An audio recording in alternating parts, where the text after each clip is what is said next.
વરસાદ ખેંચાતા ઘાસચારો મોંઘો બન્યો, મુશ્કેલીમાં મુકાયા પશુપાલકો, સરકારને લગાવી મદદની ગુહાર। હાલમાં જે ખેડૂત રાખે છે પશુઓને તેમને જીવાડવા માટે પણ ઘાસચારો નથી। મોંઘવારી માજા મૂકી અને દૂધનું ઉત્પાદન ઘટ્યું એટલે ખેડૂતને તો તકલીફ જ છે, પશુપાલનને ખેડૂતને બંને હુકોચારામાં તકલીફ અને નીલામાં તકલીફ છે વરસાદ ખેંચાવાના કારણે છે। બનાસકાંઠા જિલ્લામાં વરસાદ ખેંચાતા પશુપાલકો મુશ્કેલીમાં મુકાયા છે। લીલા ઘાસચારાની અછત વચ્ચે સૂકા ઘાસચારાના ભાવ બમણા થઈ ગયા છે। 10 થી 12 રૂપિયા મળતો ઘાસચારો હવે 20 થી 21 રૂપિયા કિલો થઈ ગયો છે, જેના કારણે પશુપાલનનો ખર્ચ વધ્યો છે અને દૂધ ઉત્પાદનમાં ઘટાડો નોંધાયો છે। પશુપાલકોનું કહેવું છે કે જો દિવાળી સુધી વરસાદ નહીં આવે તો પશુઓ સાચવવા મુશ્કેલ બનશે અને આત્મહત્યા કરવાનો વારો આવશે। આ જમાનામાં જો ખેડૂત આજે હાલમાં પોઝિશન છે એ પોઝિશનમાં રહેશે તો ખેડૂતને દેવાદાર અને આત્મહત્યા કરવાનો પણ સમય આવી શકશે।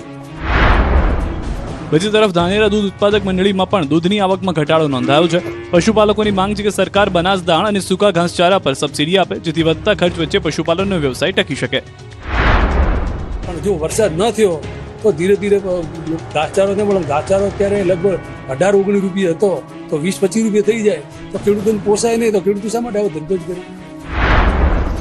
એટલે જો આગામી દિવસોમાં મેઘરાજા મહેરબાન નહીં થાય તો બનાસકાંઠાના પશુપાલકોની હાલત વધુ કફોડી બનશે।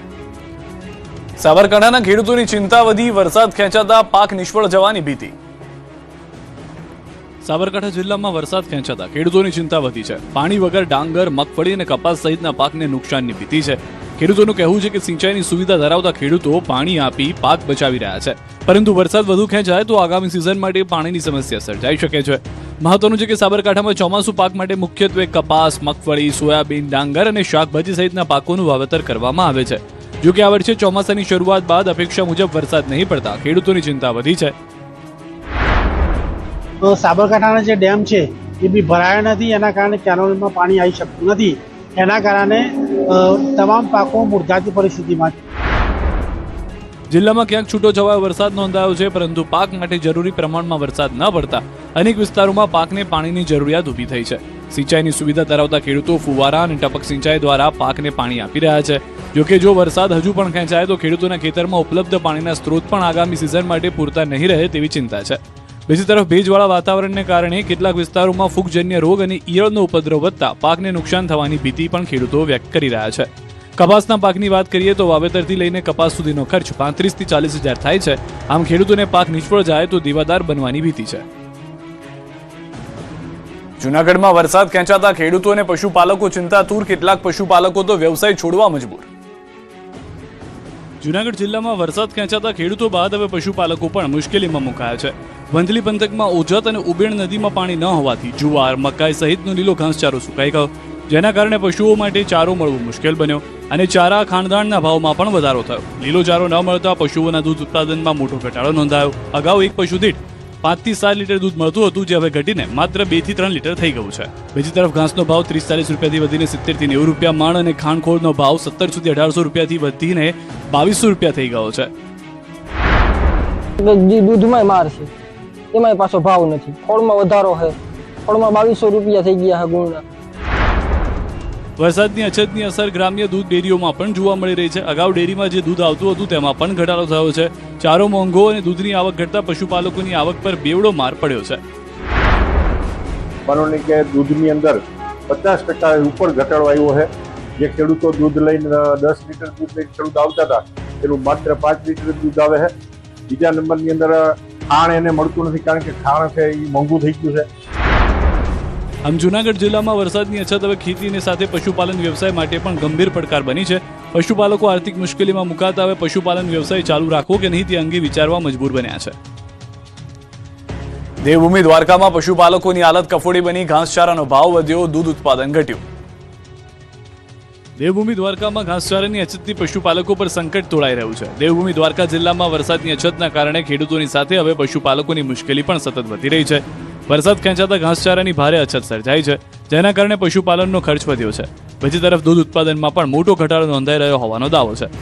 સૂકા ચારાનો 200 રૂપિયા ભાવ હતો, અત્યારે 400 રૂપિયા થઈ ગયો, જેથી કરીને અમને ચારવા પશુપાલન કરવું બહુ મુશ્કેલ છે। અને દૂધ અમારી પાસે જે 25 લીટર દૂધ હતું એ અત્યારે 10 ને 12 લીટર ઉપર આવી ગયું છે। પશુપાલકોનું માનીએ તો દૂધ ઉત્પાદનમાં અંદાજે 50% સુધીનો ઘટાડો થયો છે। પશુપાલકોનો દાવો છે કે ગયા વર્ષે કમોસમી માવઠાને કારણે સંગ્રહ કરેલો ઘાસચારો પણ પલળી જતા પશુપાલકોને મુશ્કેલી પડી હતી. જેમ તેમ કરીને વર્ષ પસાર કર્યા બાદ હવે ચાલુ વર્ષે પણ વરસાદની ઘટને કારણે ઘાસચારાની અછત વર્તાઈ રહી છે. પશુપાલકોના જણાવ્યા પ્રમાણે અગાઉ લીલો ઘાસચારો એક મણનો અંદાજે 100 રૂપિયા મળતો હતો, જેનો ભાવ વધીને હવે 200 રૂપિયા સુધી પહોંચી ગયો છે. જ્યારે આશરે 200 રૂપિયા મળતો સૂકો ઘાસચારો 500 થી 600 રૂપિયા સુધીના ભાવે મળી રહ્યો છે. એક પશુને રોજના આશરે 10 થી 15 કિલો જેટલા ઘાસચારાની જરૂરિયાત હોય છે, એટલે મોંઘો ઘાસચારો ખરીદી પશુઓને ખવડાવવો મુશ્કેલ બન્યો છે. આપણે અહીંયા ગમે છરો તમે લેવા જાઓ ને તો એ કોહણ થાય એમ કોઈ ખેડૂતને નથી. તો માલનું કરવું કે આપણે માણસનું કરવું, કેનું કરવું? આ સ્થિતિમાં પશુપાલકોની સરકાર પાસે માંગ છે કે વરસાદની અછતને ધ્યાનમાં લઈને તાત્કાલિક ધોરણે પશુઓ માટે પૂરતા પ્રમાણમાં ઘાસચારાની વ્યવસ્થા કરવામાં આવે અને સસ્તા ભાવે ઘાસચારો ઉપલબ્ધ કરાવવામાં આવે, જેથી પશુપાલન વ્યવસાયને બચાવી શકાય. હજુ અઠવાડિયું ભારે વરસાદના એંધાણ નહીં, હવામાન વિભાગની આગાહી. રાજ્યમાં હજુ એક અઠવાડિયું સારા વરસાદના કોઈ જ એંધાણ નથી. હવામાન વિભાગનું માનીએ તો 1 સપ્ટેમ્બર સુધી માત્ર સામાન્ય વરસાદી ઝાપટા પડી શકે છે. આ ઉપરાંત કેટલાક વિસ્તારમાં હળવાથી મધ્યમ વરસાદ પડી શકે છે. ભારે વરસાદની શક્યતા નહીવત છે. 1 સપ્ટેમ્બર બાદ વાતાવરણમાં પલટો આવી શકે છે. आने वाले दिनों में उसमें किसी प्रकार की हेवी रेनफॉल वार्निंग जो है गुजरात में नहीं दी गई है. साथ ही जो गुजरात में अगले पूरे हफ्ते जो है लाइट टू मॉडरेट रेन होने की संभावना है. હવામાન વિભાગની આગાહી છે કે આગામી 7 દિવસમાં દક્ષિણ ગુજરાતના કેટલાક ભાગોમાં વરસાદ પડી શકે છે. આ ઉપરાંત સૌરાષ્ટ્રના દરિયાકાંઠાના વિસ્તારમાં હળવાથી મધ્યમ વરસાદ વરસી શકે છે. જોકે ઉત્તર ગુજરાત અને સૌરાષ્ટ્રના અન્ય ભાગોમાં ખેડૂતોએ વરસાદ માટે રાહ જોવી પડી શકે છે. मोस्टली जो नॉर्थ गुजरात और सौराष्ट्र का जो हिस्सा है नदन पार्ट जो है वो मोस्टली जो है ड्राई रहने की संभावना है और लाइट रेन की प्रोबेबिलिटी देखने को मिलेगी. સૌરાષ્ટ્રમાં હાલ વરસાદ ખેંચાતા ખેડૂતો ચિંતામાં છે. સૌરાષ્ટ્રમાં અત્યાર સુધીમાં કુલ 30% જેટલી વરસાદની ઘટ છે, તો મધ્ય ગુજરાત, ઉત્તર ગુજરાત અને દક્ષિણ ગુજરાતમાં 9%થી વધુ વરસાદ વરસ્યો છે, જ્યારે સમગ્ર ગુજરાતમાં હજુ 7% જેટલી વરસાદની ઘટ નોંધાઈ છે. गुजरात रीजन और सौराष्ट्र कच्छ है उसमें गुजरात रीजन में नॉर्मल से 9% अधिक बारिश दर्ज की गई है अभी तक पूरे सीजन की. और सौराष्ट्र कच्छ एरिया में 30% के आसपास जो है बारिश कम दर्ज की गई है नॉर्मल रेनफॉल से. રાજ્યમાં સારા વરસાદ માટે જોવી પડશે રાહ, અંબાલાલ પટેલની આગાહી. રાજ્યમાં હજુ પણ સારા વરસાદ માટે રાહ જોવી પડશે. હવામાન નિષ્ણાંત અંબાલાલ પટેલે શક્યતા વ્યક્ત કરી છે કે હાલ ગુજરાતમાં સાર્વત્રિક વરસાદ માટે અનુકૂળ સિસ્ટમ સક્રિય નથી. જોકે તેમણે જણાવ્યું છે કે 24 કલાક બાદ રાજ્યમાં વરસાદી માહોલ સર્જાઈ શકે છે. હવામાન નિષ્ણાંતનું માનીએ તો પૂર્વ ગુજરાતના કેટલાક વિસ્તારોમાં સારો વરસાદ પડી શકે છે. હમણાં વરસાદ નથી. 26 તારીખ આસપાસ પૂર્વ ગુજરાતના ભાગોમાં વરસાદ થવાની શક્યતા રહે છે અને લગભગ સપ્ટેમ્બરમાં સારો વરસાદ થવાની શક્યતા છે. આ ઉપરાંત અંબાલાલ પટેલે કહ્યું કે સપ્ટેમ્બર મહિનામાં ગુજરાતમાં સારો વરસાદ રહેવાની શક્યતા છે. 3 થી 10 સપ્ટેમ્બર દરમિયાન રાજ્યના કેટલાક વિસ્તારમાં મુશળધાર વરસાદ પડી શકે છે. ઉત્તર ગુજરાત અને મધ્ય ગુજરાતમાં હળવાથી મધ્યમ વરસાદની શક્યતા છે, જ્યારે દક્ષિણ ગુજરાત અને સૌરાષ્ટ્રમાં પણ મધ્યમથી હળવા વરસાદની શક્યતા છે. આ ઉપરાંત આગાહી પણ કરવામાં આવી, વરસાદી સિસ્ટમ સક્રિય થવાની શક્યતા વ્યક્ત કરી છે. સપ્ટેમ્બરમાં મુશળધાર વરસાદ થવાની શક્યતા ગુજરાતના ભાગોમાં રહેશે, જેમાં ઉત્તર ગુજરાતના ભાગોમાં હળવાથી 3 ઇંચ કે તેની આસપાસ વરસાદ થવાની શક્યતા રહેશે. મધ્ય ગુજરાતના ભાગોમાં હળવાથી 3 થી 4 ઇંચ કે જેવો ક્યાંક વરસાદ થવાની શક્યતા રહેશે. પશ્ચિમ સૌરાષ્ટ્રના ભાગોમાં પણ વરસાદ થવાની શક્યતા રહેશે. મહત્વનું છે કે રાજ્યમાં વરસાદ ખેંચાતા ખેડૂતોની ચિંતા વધી છે. ખાસ કરીને સૌરાષ્ટ્રના દ્વારકા, જામનગર, પોરબંદર અને મોરબી સહિતના જિલ્લામાં ખેડૂતો ચિંતાતુર બન્યા છે અને આકાશ સામે મીટ માંડીને મેઘરાજાને વરસવા માટે પ્રાર્થના કરી રહ્યા છે. મોંઘવારીનો વધુ એક માર, ખાંડ ડુંગળી બાદ હવે ગોળના ભાવ આસમાને.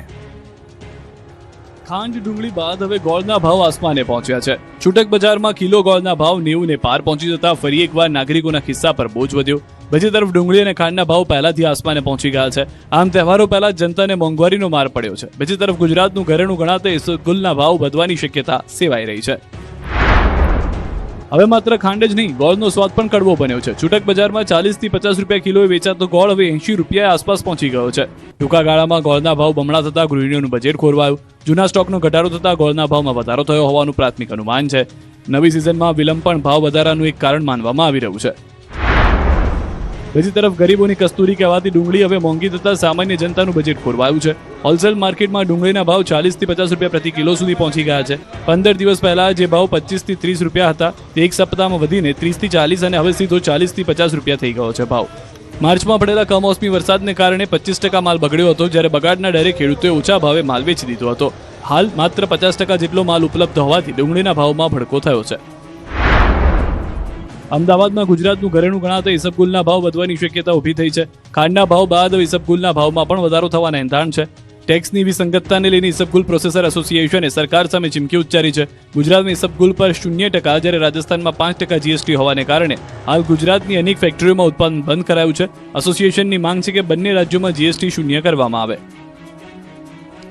મહુવા યાર્ડમાં ખેડૂતોને 3 વર્ષ બાદ રાહતની આશા. રાજકોટ યાર્ડમાં ડુંગળીની આવકમાં ઘટાડો. મહુવા ડુંગળીના ઉત્પાદનનું મોટું કેન્દ્ર છે, પરંતુ આ વર્ષે ઓછો ઉતારો આવતા બજારમાં ડુંગળીની અછત સર્જાય છે. કમોસમી વરસાદ અને ફૂગના રોગના કારણે પાકને નુકસાન થતા ઉત્પાદન ઘટ્યું છે. મહુવા માર્કેટિંગ યાર્ડમાં હાલ સંગ્રહ કરેલી ડુંગળીની આવક થઈ રહી છે. સામાન્ય ગુણવત્તાની ડુંગળી ₹450 અને સારી ગુણવત્તાની ડુંગળી ₹850 પ્રતિમણ સુધી પહોંચી ગઈ છે. 3 વર્ષ બાદ ભાવમાં સુધારો થતા ખેડૂતોમાં આગામી સિઝનમાં વાવેતર વધારવાની આશા જાગી છે. જો ભાવમાં સ્થિરતા જળવાઈ રહેશે તો મહુવા સહિત સૌરાષ્ટ્રમાં ડુંગળીના વાવેતરને ફરી મેઘ વળવાની શક્યતા છે. આ તરફ રાજકોટ માર્કેટિંગ યાર્ડમાં બુધવારે ડુંગળીની આવકમાં ઘટાડો નોંધાયો. મંગળવારે 1800 ક્વિન્ટલની વધુ સૂકી ડુંગળીની આવક સામે બુધવારે 1100 ક્વિન્ટલ સૂકી ડુંગળીની આવક થઈ છે, એટલે કે એક જ દિવસમાં 700 ક્વિન્ટલનો ઘટાડો નોંધાયો છે. યાર્ડમાં ડુંગળીનો ભાવ પ્રતિ કિલો ₹70 થી ₹40 સુધી રહ્યો, જ્યારે છૂટક બજારમાં ડુંગળી ₹60 થી ₹75 પ્રતિ કિલોના ભાવે વેચાઈ રહી છે.